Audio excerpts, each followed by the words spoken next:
ರಾಜ್ಯದಲ್ಲಿ ಅಹಿಂದ ಸಚಿವರ dinner meeting politics ವಿಚಾರ ಇದು ವಿಷಯ ದೊಡ್ಡದಾಗ್ತಾ ಇರುವಂಥ ಹಿನ್ನೆಲೆಯಲ್ಲಿ ಆಪ್ತ ಸಚಿವರಿಗೆ ಸಿಎಂ ಸೂಚನೆ ಕೊಟ್ಟಿದ್ದಾರೆ.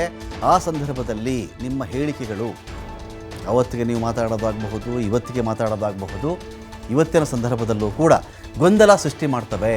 ಪ್ರತಿಪಕ್ಷಗಳು ಇದನ್ನೇ ನಮ್ಮ ಮೇಲೆ ಅಸ್ತ್ರಗಳನ್ನಾಗಿ ಪ್ರಯೋಗ ಮಾಡ್ತಾರೆ ಅವರು. ಹಾಗಾಗಿ ಈ ಸಭೆಯ ಬಗ್ಗೆ ಯಾವ ಹೇಳಿಕೆಯನ್ನು ಕೊಡಕ್ಕೆ ಹೋಗಬೇಡಿ, ಸುಮ್ಮನೆ ಗೊಂದಲಗಳಿಗೆ ಯಾವುದೇ ಕಾರಣಕ್ಕೂ ಅವಕಾಶ ಮಾಡಿಕೊಡಬೇಡಿ ಅಂಥೇಳಿ ಮುಖ್ಯಮಂತ್ರಿಗಳು ಹೇಳಿದ್ದಾರೆ. ಅವತ್ತು ಸಭೆ ಸೇರಿದಂಥ ಎಲ್ಲ ಸಚಿವರಿಗೂ ಕೂಡ ಸಿದ್ದರಾಮಯ್ಯ ಅವರ ಆದೇಶನೂ ಹೌದು, ಸೂಚನೆಯೂ ಹೌದು, ಅಥವಾ ಕಿವಿ ಮಾತು ಅಂತ ಬೇಕಾದರೂ ಅಂದ್ಕೊಳ್ಬಹುದು. ಅಂದರೆ ಈಗ ಒಂದೇನೋ ಮೀಟಿಂಗ್ ಮಾಡಿದ್ದೀವಿ ಅಂದಾಗ ಅಲ್ಲಿ ಏನು ಮಾತಾಡಿದ್ವಿ, ಮಾತಾಡಿದ್ವಿ, ಆ ವಿಷಯದ ಬಗ್ಗೆ ಮಾತಾಡಿದ್ವಿ, ಈ ಥರ ಆಚೆ ಹೇಳ್ತಾ ಹೋದಷ್ಟು ಕೂಡ ಪ್ರತಿಪಕ್ಷಗಳಿಗೆ ಇದು ಆಹಾರವಾಗಿಬಿಡುತ್ತೆ. ಅಂಥ ಆಹಾರ ನಾವು ಯಾಕೆ ಕೊಡಬೇಕು ಅವರಿಗೆ? ಮಾತನಾಡದೇ ಇರೋದೇ ಒಳ್ಳೆಯದಲ್ವಾ ಅಂಥೇಳಿ ಸಿ ಎಂ ಸೂಚನೆಯನ್ನು ಕೊಟ್ಟಿದ್ದಾರೆ. ಒಂದೊಂದು ಕಡೆ ಒಬ್ಬೊಬ್ಬರು ಒಂದು ಹೇಳಿಕೆಯನ್ನು ಕೊಡ್ತಾಯಿದ್ರು. ಅದೇ ಯಾವುದೇ ಕಾರಣಕ್ಕೂ ಯಾರೂ ಹೇಳಿಕೆ ಕೊಡೋದು, ವಿವಾದ ಸೃಷ್ಟಿ ಮಾಡೋದು ಬೇಡ ಅಂತ ಹೇಳಿ ಸಿದ್ದರಾಮಯ್ಯನವರು ಹೇಳಿದ್ದಾರೆ. ಅದೇ ಪ್ರಕಾರವಾಗಿ ಸಚಿವರು ಇದೀಗ ಸೈಲೆಂಟ್ ಆಗಿದ್ದಾರೆ.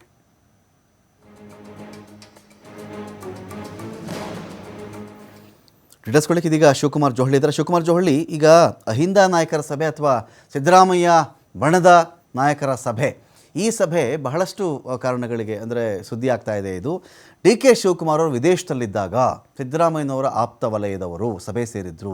ಏನಿದರ ಅರ್ಥ? ಏನೋ 50-50 ಅಂತ ಅಧಿಕಾರ ಹಂಚಿಕೆ ಆಗಿದೆಯಂತೆ ಅಂತ ಮಾತಾಡ್ತಾರೆ. ಇವರು ಅರ್ಧ ಟರ್ಮ್ಗೆ, ಅವರು ಅರ್ಧ ಟರ್ಮ್ಗೆ ಮುಖ್ಯಮಂತ್ರಿ ಆಗ್ತಾರಂತೆ ಅಂತ ಮಾತಾಡ್ತಾ ಇದ್ರು.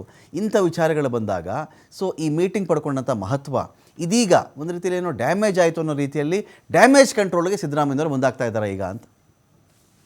ಖಂಡಿತ ರಮಕಾಂತ್, ಈಗ ಡಿ ಕೆ ಶಿವಕುಮಾರ್ ಅವರು ವಿದೇಶಿ ಪ್ರವಾಸದಲ್ಲಿದ್ದಾರೆ. ಈ ಸಂದರ್ಭದಲ್ಲೇ ಮೊನ್ನೆ ಕ್ಯಾಬಿನೆಟ್ ಸಭೆ ನಡೆಯುತ್ತೆ. ಕ್ಯಾಬಿನೆಟ್ ಸಭೆ ಮುಗಿದ ನಂತರ ಸತೀಶ್ ಜಾರಕಿಹೊಳಿ ನಿವಾಸದಲ್ಲಿ ಅಹಿಂದ ಸಚಿವರ ಒಂದು ಸಭೆ ನಡೆಯುತ್ತೆ. ಆ ಸಭೆಗೆ ಮುಖ್ಯಮಂತ್ರಿಗಳು ಕೂಡ ಎಂಟ್ರಿ ಆಗ್ತಾರೆ.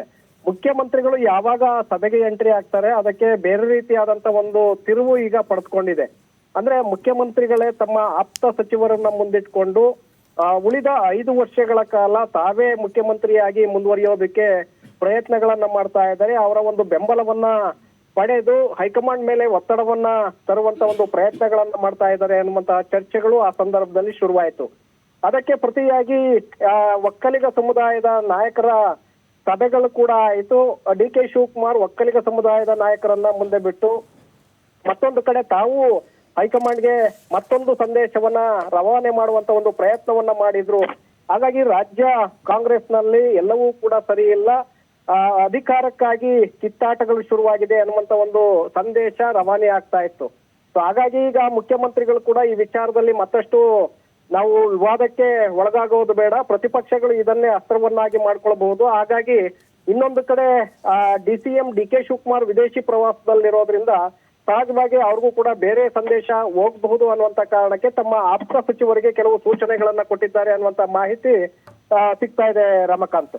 ಹಾಗಾಗಿ ಇವತ್ತು ರಾಜಣ್ಣ ಅವರು ಕೂಡ ಹೇಳಿಕೆಯನ್ನ ಕೊಡುವಂತಹ ಸಂದರ್ಭದಲ್ಲಿ ಬಹಳ ಎಚ್ಚರಿಕೆಯ ಹೇಳಿಕೆಯನ್ನ ಕೊಟ್ಟಿದ್ದಾರೆ. ಯಾಕಂದ್ರೆ ರಾಜಣ್ಣ ಯಾವಾಗ ಸ್ಟೇಟ್ಮೆಂಟ್ ಕೊಟ್ಟರು ಕೂಡ ನೇರವಾಗಿ ಹೇಳ್ತಾ ಇದ್ದಂತವ್ರು, ಮುಖ್ಯಮಂತ್ರಿಗಳು ಒಂದು ಸೂಚನೆಯನ್ನ ಕೊಟ್ಟಿರೋ ಹಿನ್ನೆಲೆಯಲ್ಲಿ ಅವರ ಸ್ಟೇಟ್ಮೆಂಟ್ ಇವತ್ತು ಉಲ್ಟಾ ಹೊಡೆದಿರುವಂತದ್ದನ್ನು ಕೂಡ ನಾವು ಗಮನಿಸಬೇಕಾಗತ್ತೆ. ಯಾಕೆಂದ್ರೆ ಯಾರು ಆ ಅಹಿಂದ ಸಭೆಯಲ್ಲಿ ಭಾಗವಹಿಸಿದ್ರು ಆ ಸಚಿವರಿಗೆ ಸ್ಪಷ್ಟವಾದಂತ ಒಂದು ಸೂಚನೆ ಹೋಗಿದೆ, ವಿವಾದವನ್ನ ನೀವು ಮಾಡ್ಕೊಳ್ಬೇಡಿ, ಈ ವಿಚಾರದಲ್ಲಿ ಮಾಧ್ಯಮಗಳ ಮುಂದೆ ಯಾವುದೇ ರೀತಿಯಾದಂತ ಹೇಳಿಕೆಗಳನ್ನ ಕೊಡಬೇಡಿ ಅನ್ನುವಂತ ಒಂದು ಸ್ಪಷ್ಟ ಸಂದೇಶವನ್ನ ಮುಖ್ಯಮಂತ್ರಿಗಳು ಆ ಸಚಿವರಿಗೆ ಕೊಟ್ಟಿದ್ದಾರೆ. ಹಾಗಾಗಿ ಸಚಿವರು ಬಹಳ ಎಚ್ಚರಿಕೆಯಿಂದ ಈ ವಿಚಾರದಲ್ಲಿ ಮಾತನಾಡ್ತಾ ಇದ್ದಾರೆ Ramakant. Okay, thank you Shivakumar ಜೋಹಳಿ.